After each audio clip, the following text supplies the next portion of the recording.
mücadele sadece bir tehlikeyi bertaraf etmek değil.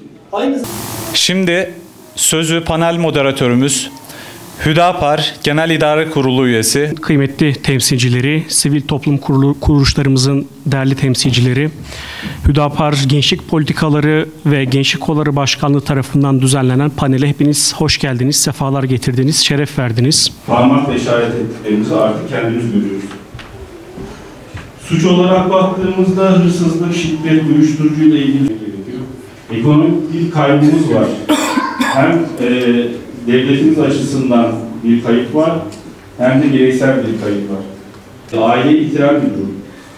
Yine baktığımız zaman bir söz duymuştur. Bağımlılık aileden etkilenen ve aileyi etkileyen bir unsur. Yani hep beraber bu işi başarabiliriz. Benim söyleyebileceklerim şu an için. Özellikle bakanlığın bağımlılık konusunda yaptığı çalışmalardan bahsetti. Bir korsan olarak niteledi ama iyi ki yaptı diye değerlendiriyorum. Bir kez daha altını çizmek istiyorum. Kendisi sigara tütün bağımlılık konusundaki bu konuda problem yaşayanlara bir çağrıda bulundu. Kendilerine bakanlık olarak yardımcı olmak için. Kıymetli misafirler, saygıdeğer hanımefendiler, beyefendiler, bugün siyaset kurumunun iç ve dış politikada çok önemli ve tarihi gündemleri var.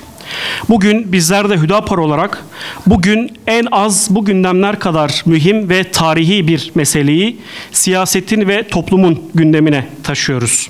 İlk olarak sözü Halk Sağlığı Genel Müdürlüğü Tütün ve Madde Bağımlılığı ile Mücadele Dairesi Başkanı Sayın Faruk Çağlar'a veriyoruz.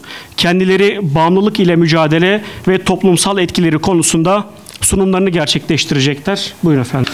Öncelikle bir Sağlık Bakanlığıyız. Sağlık Bakanlığı'nda sosyal etki dediğimiz zaman insanların sağlığı geliyor. Sağlığımızı bozuyoruz. Bu madde ve tütünle ilgili olarak. Ne oluyor? Biz beyinle ilgili sıkıntı yaşıyoruz. Kalple ilgili, ciğerle ilgili, karaciğerle ilgili zarar veriyoruz. Ayrıca bunlar tabii enjeksiyon yoluyla uyuşturucu kullanımı olduğu için bazıları HIV ve hepatit gibi enfeksiyonlara da neden oluyor. Yani bulaşıcı hastalıkların da yani artmasına neden oluyor.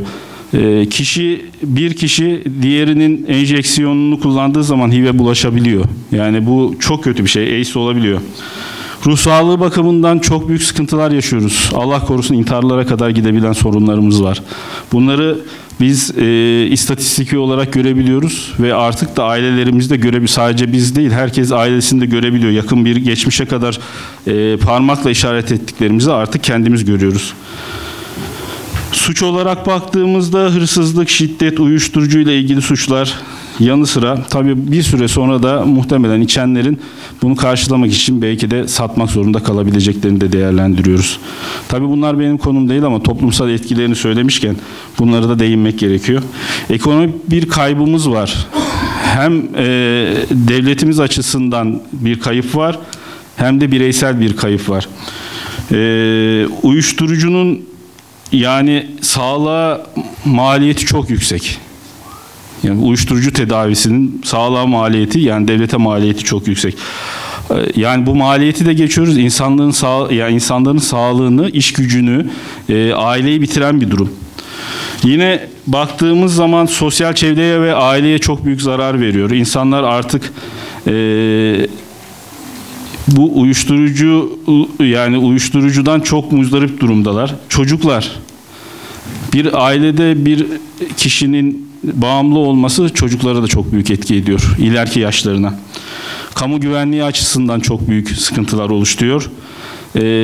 Bir sözü duymuştum. Bağımlılık aileden etkilenen ve aileyi etkileyen bir unsur. Yani tek taraflı değil. Hem aileyi etkiliyor hem aileden etkileniyor. Biz hep beraber bu işi başarabiliriz. Şimdi sözü ikinci olarak Aile ve Sosyal Hizmetleri Bakanlığı Sosyal Uyum Daire Başkanı Sayın Nevzat Özer'e bırakacağım. Kendisi uyuşturucu madde ve aileye etkilerinden bahsedecek. Ben çocukları ve gençleri nasıl koruyacağız üzerinde biraz durmak istiyorum. Sadece madde değil, dünyanın bütün sıkıntıları ve problemleri alanı üzerinde anne ve babalığın sadece kutsaliyeti üzerinde değil, bir kılıf giydirmek de değil ama anne ve babalık öğrenilir bir şey olduğunu tekrar haykırmak ve gündeme getirmek istiyoruz. Bence dünyanın en zor mesleği anne ve baba olmak diye düşünüyorum. Nedir? Şimdi biz meslek olarak nitelendiriyorum. Şahsi olarak bir eğitimci olarak hep bunu gündeme getiriyorum. Anne babalık nasıl bir meslek olur? İşte ne yapıyoruz? Bina yapan mühendise mühendis olabilmesi için diyoruz ki işte önce mühendislik fakültesini bitirmen lazım, diplomanı alman lazım.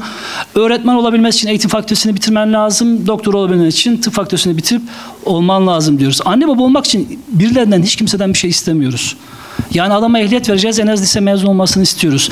Anne ve babalığın da aslında öğrenilebilir, geliştirilebilir bir şey olduğuna dikkat çekmek istiyorum. Evet, günümüzün bu kadar zeki, rekabetçi bir kuşağıyla karşı karşıya kaldığında anne ve babalar kendini geliştirmeli, ilerletmeli. Çünkü 20 yıl önce kullanılan bir pedagojik teknik, 20 yıl önce öğrendiğimiz bir tekniği günümüzün çocuğuna izah etmekte zorlanıyoruz. Artık roller değişti, aktörler değişti. Ve yeni yöntemler ve yeni teknikler geliştirmemiz gerekiyor. Anne ve babalığımıza da kendimi bu alanda geliştirebilmek için. Çünkü artık otur dediğin zaman oturan, kalk dediğin zaman kalkan bir kuşak yok. Her ne kadar bunu çok tasvip etmesek de yani elbette ki bir emir komuta süreci içerisinde değil, çocukların ve gençlerin kalbine gidecek yolları bulabilmek, onların nasıl anne babalık yapacağımız konusunda kendimizi geliştirmek ve bu çocuklara anne babalık yapmak için öncelikle dediğim gibi onlarla hemhal olmak, hem yar olmak, hem dem olmak çok kıymetli olduğunu savunan bir eğitimciyim. Evet, bu çağın çocuklarına herkesten daha fazla rehberliğe ihtiyacı olduğunu savunan bir eğitimci. Gerçekten rehberliğe çok ihtiyaçları var. O yüzden çocuklarımızı ve gençlerimizi daha çok anlama yolunda, daha iyi dinleme yolunda, az önce dedim ya iletişim çağında olduğumuz bir çağda daha az iletişim kurmak demek oldukça düşündürücü bir kavram olsa gerek. Aile toplantıları. Hepinizin duyduğu şeyler. Ya biz hocam bunu zaten biliyorduk da, duymuştuk da diyebilirsiniz. Ama bazı şeylerin gerçekten çok tekrar edilmeye ihtiyacı var. Anne ve babalara biz evinizin sorun haritasını çıkartın diyoruz. İlişkilerinizi bakıma ve tamire alın diyoruz. Şimdi arabalar olan bilir değil mi? Arabaların yıllık bakımları var. 2 yılda, 3 yılda her neyse yılda bakıma götürüyoruz. Evimizde beyaz eşyaların belli zamanda bakımları var. Değerli bebeğinler, çocuklarımızı da ailemizde bakıma ve tamir almamız gerekiyor. Belli zamanlarda ne yapacağız? Biz buna aylık toplantılar diyoruz. Hadi yoğun olur 2 hafta belki ama ayda bir şöyle evlatlarınızı, çocuklarınızı alın karşınıza, eşinizi, oğlunuzu, kızınıza hayatın, yaşamın nasıl gittiği üzerinde muhakkak vurgulamalar yapmamız lazım. Çocuklarımızı, eşlerimizi ancak bu şekilde tanıyabileceğimiz, az önce bahsettim işte yavaşlamanın eseri bunlara da sebebiyet getiriyor. Ben bunu yıllarca okullarda çocuklara ve gençlere uyguladığımda aile toplantılarında o kadar çok geri dönütler aldık ki birçok velimiz bunun ne kadar faydalı olduğunu, ya oğlumun kızımın sorunlarını görememişim ya da evlatlar babamıza, annemize bu aile toplantılarında sorunumuzu, sıkıntımızı aktardık, dile getirdik dediklerinde o kadar çok mutlu olmuştuk ki o yüzden aile toplantıları ve problematik ve sorunların ele alınmasında oldukça kıymetli olarak bulduğum bir kavram. Şimdi bunun yanı sıra bir de bizim en önemli sıkıntılarımızdan bir tanesi çocuklarımıza sevgiyi gösterme konusunda da biraz antrenmansızız. Diyor ki hocam çocuklarımızı seveceğiz tamam. Yani onlara ilgi göstereceğiz ama nasıl göstereceğiz? Burada da biraz bazen maalesef sıkıntılarımız oluyor. O yüzden çocuklarımıza ve evlatlarımıza sevgiyi aslında dediğim gibi bunu işte dünyanın değişik yerlerinden getirmiyoruz, Mars'tan getirmiyoruz. Bildiğimiz şeyler aslında çocuklarımıza ve evlatlarımıza sevgi 4 yolla gösterilir. Gözlerle, sözlerle, dokunarak ve dinleyerek. Çok kıymetli argümanlar. Fiziksel gürültü, her yerde ciddi bir gürültü var. Oysa sessizlik ne kadar da güzel. Basan biz insanoğlu yanı başımızdaki komşumuzun evine ayak basmakta maalesef zorlanıyoruz. Böyle bir sorunsalın arasında durabilme konusunda iyi antrenman olan bir nesille karşı karşıyayız. Hem bize oldukça zarar veriyor.